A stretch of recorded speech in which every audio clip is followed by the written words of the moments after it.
네, 안녕하세요. 증권맨입니다. 오늘 코스피는 0.84% 하락 마감을 했고요. 요렇게 점점 어떤 박스권을 하나하나씩 넘어가는 흐름을 보여주고 있죠. 1, 2, 3 요렇게. 요 부분은 계속해서 방송에서 말씀드리고 있는 부분이고 아마 이런 식으로 움직이지 않을까 싶고요. 코스닥은 오늘 0.48% 상승 마감을 했습니다. 저번 주 금요일 같은 경우에는 오랜만에 코스닥보다 코스피가 더 강한 모습을 보이면서 시장의 자금이 코스피 대형주 쪽으로 이동하는 게 아니냐 하는 뭐 그런 모습을 잠깐 보였지만 방송에서도 말씀드린 것처럼 하루 반짝하고 그렇게 끝날 수 있기 때문에 월요일, 화요일까지 더 그 흐름을 지켜보고 포지션 변경을 해도 늦지 않다. 그렇게 저도 좀 생각을 했었고요. 오늘 이제 월요일이고 내일 화요일 뭐 이제 주 초반 정도까지 코로나 및 제약바이오주 섹터가 완전히 좀 죽는 흐름이 나오고 분위기가 그렇게 되면서 확실히 코스피 대형주 쪽으로 돈이 이동을 하면 저도 포지션 변경 혹은 포트폴리오를 좀 이제 갈아엎어야 되겠죠. 그래서 주말 동안에 대형주들 좀 뽑아놨는데 다시 오늘 꺼져가던 코로나 테마의 불씨를 이제 진단 키트랑 뭐 치료제 쪽에서 호재 뉴스들이 나오면서 살려 놓는 그런 좀 장이었습니다. 그래서 코스닥은 이제 요렇게 갭이 발생되었던 요 정도를 지지 구간으로 좀 보고요.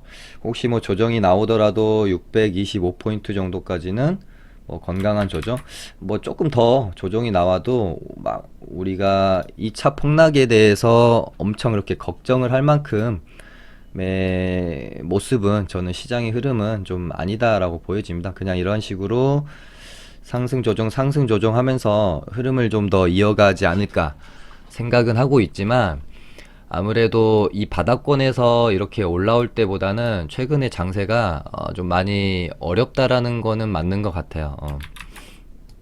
이제 바닥권에서 올라올 종목들은 순환매가 돌면서 거의 다 올라왔기 때문에 이때에 비하면은 그러니까 비교적 매매하기가 쉬웠던 이때에 비해 지금은 어느 정도 뭐 섹터건 테마건 다 올라올 만큼 올라온 상태에서 변동성까지 줄어드는 그런 장세다 보니까 오히려 그날의 주도주의 그러니까 나의 보유 종목들이 그날 주도 섹터 및 주도 테마에 해당되지 않게 되면 상당한 소외감이 들 수 있고요. 그날의 주도 테마를 제외하면 거의 변동성이 너무 없다라고 할 만큼 좀 지루함을 느낄 수도 있는 시장이다 보니까 오히려 좀 매매하기가 상당히 까다롭다. 그렇게 느낄 수 있는 지금 이제 흐름이 좀 지속되고 있는 것 같습니다. 뭐 저번 주 방송에서도 제가 코로나주들 좀 끝물인 것 같은 느낌이 많이 드니까 조심하시는 게 좋을 것 같다라고 말씀을 드렸었는데요. 오늘 뭐 제 어떤 이 예상을 완전히 뭐 뒤엎는 흐름이 나왔죠. 시장은 이래서 뭐 제가 방송하면서 항상 말씀드리는 거지만 이 예측이랄 게 사실 크게 의미가 없다. 특히 우리가 진짜 단기 매매하는 사람들한테는 예측을 하는 게 중요한 게 아니라 그날 흐름을 보면서 빠르게 그 흐름, 바뀌는 흐름을 예측해서 대응하는 게 중요하죠. 예를 들면 이제 코로나주는 끝물인 것 같다라고 내가 생각을 했다고 해서 예를 들면 금요일날 그렇게 제가 생각을 한 거죠. 근데 월요일이 됐어요 오늘. 근데 뭐 진단키트랑 치료제가 막 날라가요. 코로나주 끝물인 것 같다고 내가 예상을 했으니까 매매 안 하나요? 그렇지 않잖아요. 아무리 내 예상과 반대로 가더라도 시장이 그렇다고 말하면 그렇게 빠르게 캐치를 해서 매매를 하면 되는 거고 바뀌는 흐름에 대해 뭐 유연하게 상황에 맞게 대처는 하면 되는 거죠. 다만 내가 매매를 함에 있어서 큰 그림을 그려놓고 항상 전략을 짜야 되기 때문에 이렇게 될 수도 있겠다, 저렇게 될 수도 있겠다, 이 테마는 이제 좀 끝물일 거 수도 있으니까 조심해야지, 아니면 이 테마는 이제 막 불이 붙었기 때문에 조금 공격적으로 매매해 봐야지. 뭐 이런 식으로 전략을 짜는 데 있어서는 예측은 당연히 필요한 부분이라고는 생각은 하지만, 내가 예측을 해서 뭘 맞춰야 돈을 버는 꼭 그런 시장은 아니거든요. 이 주식 시장이라는 게.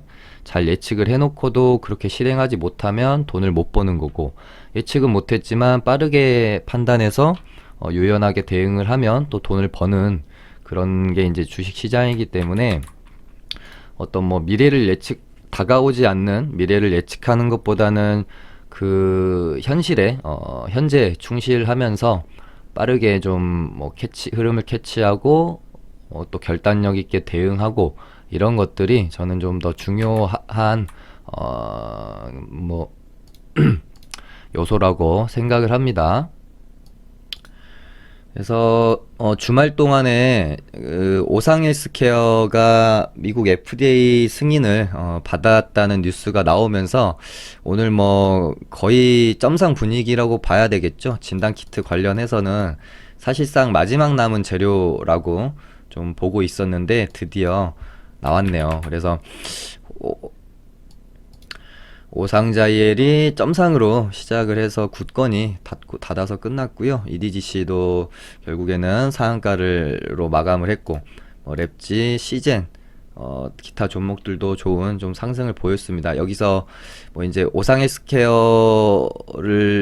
이제 처음으로 승인을 받은 거기 때문에, 여기서 이제 뒤이어 또 다른 뭐 종목들도 만약에 승인이 나온다면 정말 거의 뭐 꺼져갔다라고 생각이 들었던 진단키트 주들이 다시 한번 파동을 만들어낼 수 있는 흐름으로 갈 수 있겠죠. 근데 뭐 진짜 다행인 것 같아요. 왜냐하면 저희 뭐 이제 회원님들도 그렇고 저한테 뭐 이렇게 문의가 많이 오시는 분들도 보면 진단키트 관련주들에 많이들 좀 물려 계시더라고요. 그 비중이 많이 높았던 것 같은데 이대로 죽지 않고 다시 파동이 좀 나오게 되어서 정말 다행이네요. 거기다가 뒤이어서 뭐 렘데시비르 관련주였던 파미셀이 정작 뉴스가 나왔을 때는 갭을 띄우고 음봉 만들면서 죽이더니, 왜냐면 사실 재료 자체로는 상한가 가도 무리 없을 만한 재료라고 판단을 했는데 갭 띄우면서 음봉 만들면서 죽였는데, 오늘 뭐 이렇게 좀 보내려고 이날 준비를 했던 것 같다는 생각이 듭니다. 아무튼 꺼져가던 코로나 테마의 불씨를 오늘 아주 강력하게 진단키트 쪽에서 하나, 치료제 쪽에서 렘데시비르로 파미셀이 하나, 이렇게 좀 흐름을 다시 살려놓았다. 그렇게 좀 보시면 될 것 같은데, 이렇게 되면은 또 흐름이 쉽게 또 죽지는 않을 수 있을 것 같아요. 왜냐면은 FDA 승인이 이제 처음으로 난 거기 때문에 뒤이어 또 다른 뭐 신청을 한 기업들도 승인이 날 수 있다라는 기대감이 다시 살아난 것이잖아요. 그래서 흐름 어떻게 만들어 가는지 다시 한번 좀 지켜봐야 될 것 같고요. 이렇게 되면은 치료제 쪽에서도 다시 한번 시장의 어떤 그 심리가 상당히 기대 쪽으로 바뀌게 되겠죠.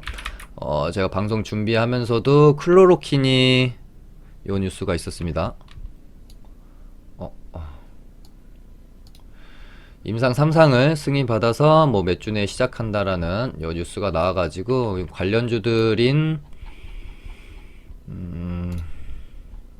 뭐 BC월드 제약, 화일약품, 텔콘, 뭐 크리스탈 거의 좀 시간의 상한가를 갔고요.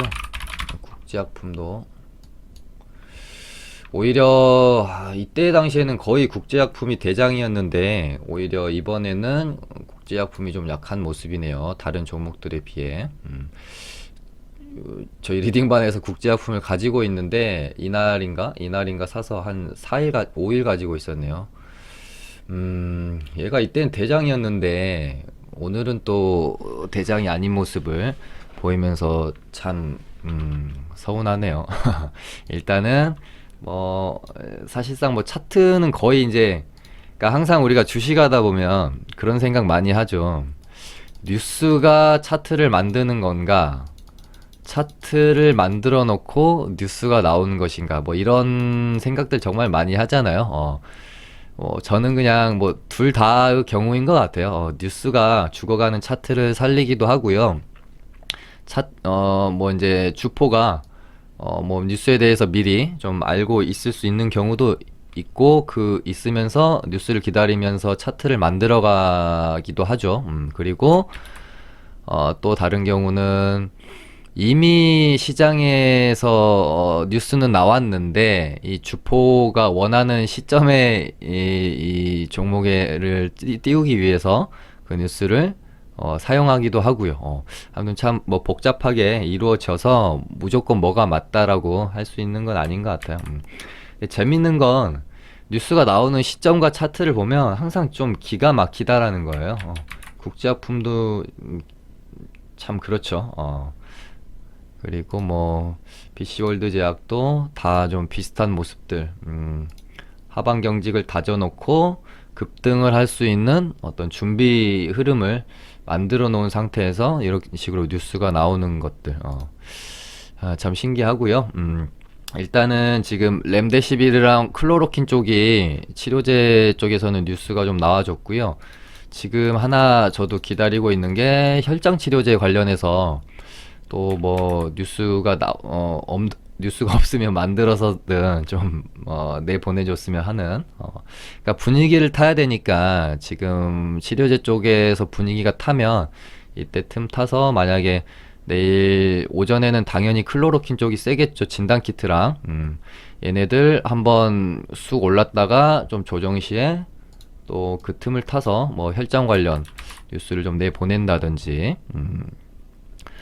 마스크 관련주 쪽도 오늘 톱텍이나 이런 종목들을 보고 있으니 흐름을 다시 또 만들어가고 있는 생각도 들어요.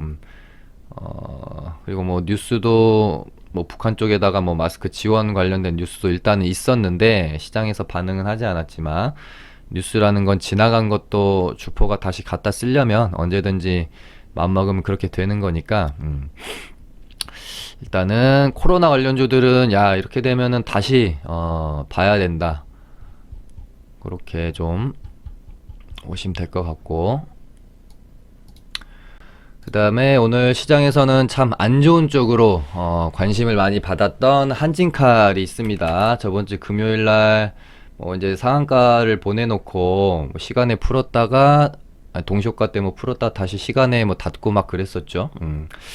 오늘 오전부터 흐름이 좀 찝찝하다는 그런 느낌은 있었습니다. 근데 장중에 이제 눌림을 줬고, 좀 떨어지는 모양새가 그렇게 저 개인적으로도 힘이 막 그렇게 이씨 떨어지는 느낌이 아니라 졸졸이처럼 흘러내리는 느낌이어서 뭐 저희 리딩반도 분할로 일단은 눌림에 잡아는 놨어요. 당연히 지금 물려있겠죠.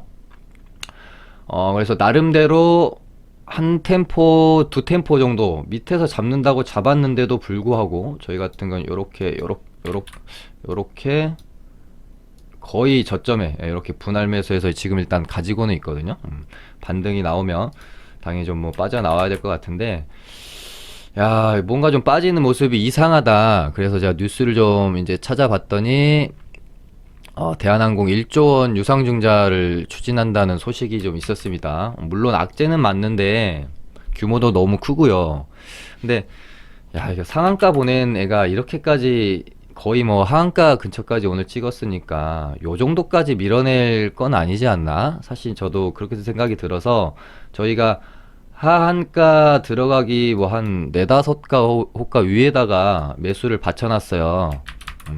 다행히 이제 저점 잘 잡고 반등은 좀 살짝 해주면서 끝이 났는데, 하한가를, 그러니까 악재는 맞는데 이걸 하한가를 보낼 만한 건 저는 아니다 라고 좀 생각이 들어서 좀 당연히 공포스러웠지만 일단은 좀 추가 매수를 감행을 해서 일단 반등이 조금 나왔고, 시간에서 요 정도 좀 만족스럽지 못합니다. 과대 낙폭에 의한 좀 시간에서 저는 한 3~4% 딱 뜰 줄 알았는데, 일단 내일 당연히 대응은 해야 될 것 같고요. 다시 흘러내릴 수도 있습니다. 살짝 뭐 이런 식으로 떴다가 반등 조금 나왔다가 이렇게 다시 흘러내릴 수 있어요. 근데 그거는 추후 흐름을 보면서 대응을 해야 되겠지만, 뭐 음봉이 또 하루 이틀 나올 수는 있는데, 야, 얘가 여기서 더 민다? 거래량도 만약에 이렇게 비이성적으로 터지면서 얘가 이런 식으로 장대 음봉이 꽂혔으면 제가 아마 추가 매수를 하진 않았을 것 같아요. 어느 정도 선에서 그냥 잘라버렸을 것 같은데, 거래량도 엄청 그렇게 터진 게 아니고, 좀 제 기준에서는 좀 과하다. 과대 낙폭에 의한 어떤 이런 식의 반등도 충분히 나올 수 있다라는 생각을 일단은 지금 가지고는 있는데, 내일 뭐 모레 흐름이 어떻게 되는지 보면서 대응은 필수입니다. 일단은 아무 이유 없이 만약에 이렇게 장대 음봉이 꽂혔다면 상당히 비중까지 제가 실어보려고 생각을 할 수 있는 그런, 그러니까 차트의 모양만 보면은요, 그렇다고 보여지지만 아무 이유가 없이 떨어진 게 아니라 분명히 악재를 가지고 떨어진 거기 때문에 나온 악재에 비해서 과하다는 과대낙폭에 의한 접근이지 아예 악재도 없는데 접근하는 게 아니잖아요. 그렇기 때문에 뭐 좀 무리하게 욕심 낼 자리는 좀 아닌 상황은 아닌 것 같아요. 반등이 나오면 적당히 좀 빠져나와야 되겠다 라는 생각으로 일단은 한진칼 바라보고 있습니다. 그 다음에 오늘, 그러니까 저번 주 금요일 날 시장을 주도했던 두 종목인 한진칼이랑 국일제지가 둘 다 이런 모습을 보였죠. 한진칼은 사실 제가 예상했던 측면은 아니었고, 국일제지는 좀 이럴 것 같았습니다. 금요일 날 방송에서도 말씀드렸었죠. 얘가 오를 땐 시원하게 오르는데 뺄 때 진짜 자비 없이 빼는 경향성이 있는 종목이라서 좀 조심해야 된다. 보시면 반등 없이 빼는 게 주특기예요. 이렇게 보시면. 이때도 그렇죠. 그래서 좀 얘는 제가 눌림 자리를 공략을 안 하거나 아예 진짜 과하게 이 정도가 눌려도 되나 싶을 만큼까지 눌리면, 예를 들어 얘가 하나 더 빠져서 거의 상한가가 시작되었던 이 구간까지 만약에 빠진 다음에 이런 식으로 하방 경직 일어나면 이런 자리들에서 공략하는 게 차라리 낫다고 생각하는 종목이었어요. 상한가를 닫지도 못했고, 상한가를 닫았으면 또 얘기가 조금은 달라질 수 있긴 하지만, 이래서 이제 제가 항상 말씀드리는 게 종목의 특성도 되게 중요하다라는 겁니다. 매매를 하실 때 얘는 종목의 특성이 떨어질 때 반등 없이 떨어지는 게 특성이에요. 아마 이번에도 계속 이런 식으로 지치게 하면서 떨어질 좀 가능성이 큽니다. 그래서 적당히 어떤 자리에서 요 정도, 뭐 이때도 보시면 한 10% 12%짜리 반등이 나오면 그때 좀 뭐 좀 대응을 좀 해주시는 방향이 좀 더 낫지 않겠느냐, 그런 생각이 듭니다. 국일제지는요. 그 다음에 오늘 뭐 이제 대북주도 주도 섹터였죠. 대북주랑 오늘 코로나주랑 거의 이제 같이 누가 먼저 뭐 상한가를 들어가느냐의 싸움을 가지고 치열하게 뭐 경합을 벌이다가 결국 승리는 코로나 쪽이 이긴 것 같아요. 그래서 뭐 아난티 같은 경우도 이제 얘가 대장이었는데 오늘은 이제 철도 관련주들이 대장으로 좀 바뀌면서 대아티아이가 오늘 좋은 모습을 보였었죠. 대북주도 뭐 방송에서도 제가 말씀드렸지만 아난티도 제가 여기 121선 윗구간 있죠. 여기까지 좀 음봉이 하나 더 떨어지면 공략을 하려고 저는 생각을 하고 있었고, 방송에서도 여기 121선 이탈하는 일은 아마도 없지 않겠습니까? 그렇게 말씀드렸었는데 이렇게 바로 반등이 나올 줄은 몰랐어요. 트럼프는 친서를 받았다, 김정은은 보낸 적 없다, 이렇게 주말간의 뉴스가 엇갈렸기 때문에 야, 오늘 바로 쏠 거라고 생각을 좀 못했습니다. 여기까지는 안 주더라도 하루 정도 더 이런 식으로 조정봉이 형성되면 비중도 한번 실어볼 수 있을 만큼 괜찮은 자리라고 봤었고, 테마구 종목이다 생각했었는데 타이밍이 좀 안 맞았던 것 같아요. 저 개인적인 이제 매매 관점에서는요. 아무튼 오늘 대북주가 한번 쐈기 때문에 또 이제 조정을 좀 기다려야 되겠죠. 근데 이제 상승 초입 때는 하루 조정받고 바로 급등이 나왔지만 이제는 이제 이렇다 할 뭐 재료가 또 없기 때문에 한 2, 3일 정도 조정을 기다리는 게 좀 더 안전한 매매 관점이 아닌가 그렇게 좀 보고 있고요. 장마판에 갑자기 수소차 애들도 급등이 좀 나왔다가 눌림이 또 좀 심하게 나왔네요. 어떤 뉴스로 간 건지는 잘 모르겠고요. 그냥 뭐 딱히 뉴스는 없었던 것 같은데 얘도 이런 식으로 아싸리 이런 식으로 이제 넘겨놔 버리면 이런 구간에서 차라리 매매하는 게 좀 더 편할 수도 있을 것 같아요. 얘도 한 16,000원 구간을 기준점으로 잡고 이 안에서는 좀 트레이딩 구간으로 좀 생각을 하고 아예 여기를 넘겨버리면 오히려 이런 구간에서 매매도 괜찮습니다. 그 다음에 오늘 수소차 관련주인 뭐 풍국주정, 대우품 애들도 오후장에 윗꼬리를 채우는 흐름이 나와줬네요. 우리가 이제 항상 이렇게 윗꼬리 달린 길게 달린 봉이 출현하면 바로 다음날 이 윗꼬리를 채워주는 흐름이 나와주냐 나와주지 않느냐가 중요하다고 여러 번 언급드렸었죠. 이렇게 나온 애가 다음날 음봉 떨어지면 계속해서 이렇게 음봉 꽂히는 경우가 많습니다. 윗꼬리를 채우는 흐름이 나왔기 때문에 얘는 뭐 아마도 요 매물대를 소화하려고 시도를 계속 지속적으로 하지 않을까 보여지고요. 혹시 눌림이 16,000원 구간까지 나온다면 뭐 나쁘지 않다? 이런 정도로 좀 바라보고 있습니다. 그 다음에 뭐 원격 쪽도 계속 보고 있고요.